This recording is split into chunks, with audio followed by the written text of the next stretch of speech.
సముద్రాన్ని చెత్త చేశాడు. కాలుష్యం గురించి చెప్తా ఉన్నారు. కాలుష్య నియంత్రణ మండలి ఏం చేస్తుంది?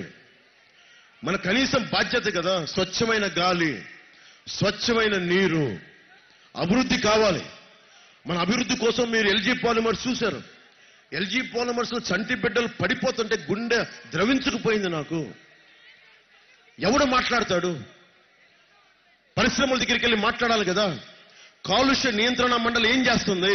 చేతులు కట్టుకొని కూర్చుందా? మీ బాధ్యత కాదా? కలెక్టర్ల బాధ్యత కాదా?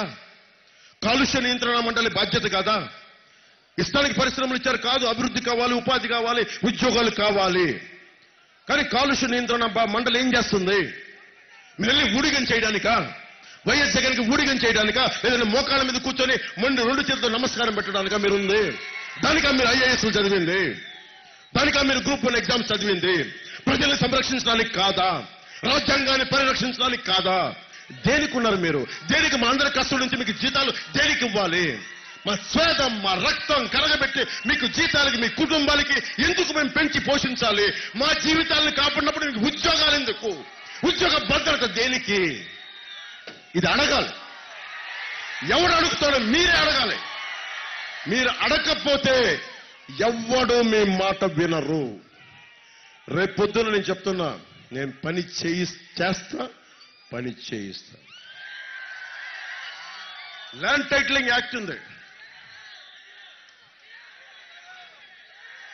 నేనేం చెప్పాను? 2019 ఎన్నికలు ఏం చెప్పా?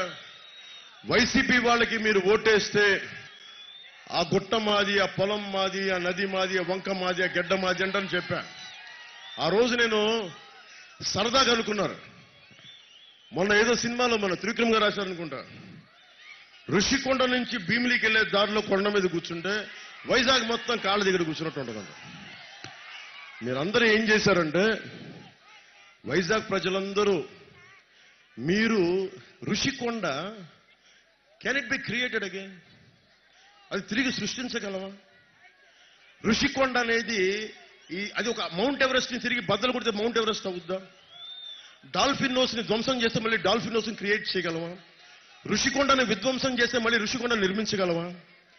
మీరందరూ కూర్చొని మరి ఏ ఇష్టాలతోటి, అందరని కాదు కానీ ఎవరైతే ఓట్లు వేశారో మీకు బాధ్యత ఉంది. మీ నేలని పరిరక్షించుకోవడం బాధ్యత నాకెంత ఉందో వైజాగ్ లో ఉన్న ప్రతి ఒక్కరికి కూడా అంతే బాధ్యత ఉంది. అపార్ట్మెంట్ లో కూర్చొని పవన్ కళ్యాణ్ తిరుగుతాడులే, లేదంటే భరత్ గారు తిరుగుతారులే, చంద్రబాబు గారు తిరుగుతారులే, అన్ని వాళ్లే వచ్చేస్తాయని కూర్చుంటే, అందరూ ఓట్లేసే సమయానికి ఇళ్లలో కూర్చున్నది హాలిడే లాగా అనుకుంటే మార్పు రాదు. నాకేం సరదా చెప్పండి? నేను కూడా శుభ్రంగా ఎలక్షన్ టైంలో ఓటేసి నేను కూడా కళ్ళజోడు పెట్టుకుని వాళ్ళు చెప్పొచ్చు, ఐ ఓటెడ్ ఫర్ సమ్వన్ అని. నేను పెట్టదలుచుకోవాలా? ఎందుకంటే బాధ్యత ఇది. ఎంతమంది నలిగిపోయారో మీకేం తెలుసు? ఎంతమంది చచ్చిపోయారు ఈ దేశం కోసం మీకేం తెలుసు? మీరు చదవాలి. చదివితే కడుపు మండుద్ది. పాకిస్తాన్ ఇండియా విభజించినప్పుడు ఎంతమంది ఆడబిడ్డలు మానభంగానికి గురయ్యారు, ఎన్ని లక్షల మంది చనిపోయారు మీకు తెలియదు. ఈ చరిత్ర చదువుకున్నప్పుడు రక్తంతో రాసిన చరిత్ర ఇది, బలిదానాలతో ఉన్న చరిత్ర. మనది విశాఖ స్టీల్ ఫ్యాక్టరీ ఉంది. 30 మంది పైగా, 30-40 అఫీషియల్ గానే 32 మంది అంటారు. ఇంకా ఎక్కువ మంది చనిపోయారు. ఈరోజు వేలాది మంది ఉపాధి చేయడానికి దొరకడానికి 30 మంది పైగా బలిదానాలు చనిపోయారు, నిండు ప్రాణాలు పోయినాయి. సో మీరు ఏది కూడా ఎవరో వస్తారు, ఎవరో ఏదో చేస్తారు. మీరు చేయాల్సిందల్లా మార్పు కోసం మేమందరం నిలబడి ఉన్నాం. ప్రభుత్వాన్ని తీసుకొస్తాం. మీరు చేయాల్సిందల్లా మీ చిన్నపాటి అసౌకర్యం, ఓటింగ్ రోజున మీరు బయటికి వచ్చి నా బాధ్యత ఇది. అందరూ రోడ్ల మీద తిరుగు, ఇంత మండుటి ఎండలో 47 డిగ్రీల్లో నేను నీడలు కూర్చొని ఉండొచ్చు, సుఖంగా ఉండొచ్చు. ఎందుకు బయటికి వస్తామంటే నా నేల కోసం. పడుకున్నప్పుడు రాత్రుల పూట నా ముఖంలో నా మనసు నేను చూసుకున్నప్పుడు, చూసుకున్నప్పుడు నాకు తప్పు అనిపించదు. ఓటమో గెలుపో నేను నిలబడి ఉన్నా. మీరు కూడా చేయాల్సింది ఈ నేల కోసం మీరు నిలబడాలి. మీకోసం మనం నిలబడాల్సిందే, మా కోసం కాదు. బట్ నేను ఎందుకు మాకు ఓటేయాలి, కూటమికి ఓటేయాలి అంటే మీరు ఒక్క ఛాన్స్ అని అందరిని అడిగేశారు జగన్. ఒక్క ఛాన్స్ ఇచ్చేశారు. సిపిఎస్ ఇవ్వలేదు, ఫీజు రీయింబర్స్మెంట్లు చేయలే, 30,000 మంది ఆడబిడ్డలు అదృశ్యం అయిపోయారు. మనకి సకాలానికి జీతాలు రావు, టీఏలు రావు, డిఏలు రావు, సరెండర్ లీవ్స్ రావు. మత్స్యకారులకి ఇవి మనకి ఏ పథకాలు ఇవ్వలేదు, సరిగ్గా ఇవ్వలేదు. 8,000 కోట్లు పంచాయతీలకు ఇవ్వాల్సింది దారి మళ్లించేశాడు. మద్యపాన నిషేధం విధిస్తానని చెప్పి 41,000 కోట్ల రూపాయలు మద్యంలో సంపాదించాడు.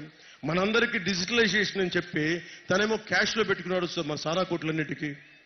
40,000 కోట్ల కూర్చొని ఇసుకలోనే సంపాదించాడు. మన సంపద కదా, ప్రకృతి ఒకటి సంపద, ఒకటి సొత్త. వైవి సుబ్బారెడ్డి సొత్త, బంగాళాఖాతం జగన్ రెడ్డి సొత్త. ఎవరిది ఇదంతా? ప్రకృతి అంతా అందరి సమస్తం, అందరి సొంతం. ఇది ఓన్లీ మనం అందరం రాజకీయ నాయకులు ఎందుకు ఎన్నుకుంటాం, రాజకీయ పార్టీలు ఎందుకుంటామంటే నువ్వు రెగ్యులేట్ చేసి నువ్వు ఇవ్వు అందరికీ అని పంచి బాధ్యత ఇవ్వడం. ఒక బ్యాంకులో మనం మన అకౌంట్ ఓపెన్ చేసి మనం డబ్బులు పెట్టుకున్నట్టే తప్ప దోచేయమని కాదు. ఇది మీరు ఆలోచించి మీ భవిష్యత్తుని వేసుకోవడానికి మీరు ఆలోచించి, నా మాటలు ప్రతి స్పీచ్ చూడండి. నాది 10 సంవత్సరాలు నా ప్రయాణాన్ని చూడండి. నేను మీ భవిష్యత్తు కోసం తప్ప, నాకు నిజంగా ఈ నేలకి సేవ చేయడం తప్ప పదవి వస్తుందో రాదో తెలియదు. నాకు గెలుస్తానో లేదో తెలియదు, ఏ అధికారం వస్తో లేదో తెలియదు. కానీ ఎందుకు చేస్తున్నానంటే నాకు నా నేల మీద ఉన్న ప్రేమతో పాటు బాధ్యత. ఎందుకంటే నేను లాల్ బహదూర్ శాస్త్రిని చూశాను, వల్లభాయ్ పటేల్ని చూశాను, లోక్ నాయక్ జయప్రకాష్ నారాయణ చూశాను. ఎంతో మంది కార్గిల్ వార్లో, సర్జికల్ స్ట్రైక్స్ లో చనిపోయే సైనికులను చూశాను. మనం ఏం చేస్తున్నాం?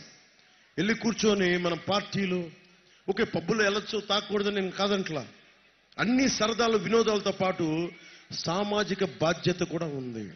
సినిమాలు, షికార్లు, హుషార్లు అన్నీ ఉండాలి. But above all that, we have a social responsibility, and it is our patriotic duty to serve our land and our nation. ఇది ఫండమెంటల్ రెస్పాన్సిబిలిటీ. అందరం హక్కులు అడుగుతాం, ఇది నా హక్కు అంటాం. హక్కుల కంటే ముందు బాధ్యతలు కూడా ఉంటాయి. ఫండమెంటల్ రెస్పాన్సిబిలిటీస్ తో పాటు మనకి ఫండమెంటల్ రైట్స్ తో పాటు ఫండమెంటల్ రెస్పాన్సిబిలిటీస్ కూడా, హక్కులతో పాటు బాధ్యతలు కలిసి ఉంటాయి. ఇవన్నీ ఆలోచించుకోండి. స్వేచ్ఛ ఇవ్వబడదు, స్వేచ్ఛ కోసం పోరాటం చేయాలి. దయచేసి ఇది మీరు మనసులో పెట్టుకోండి.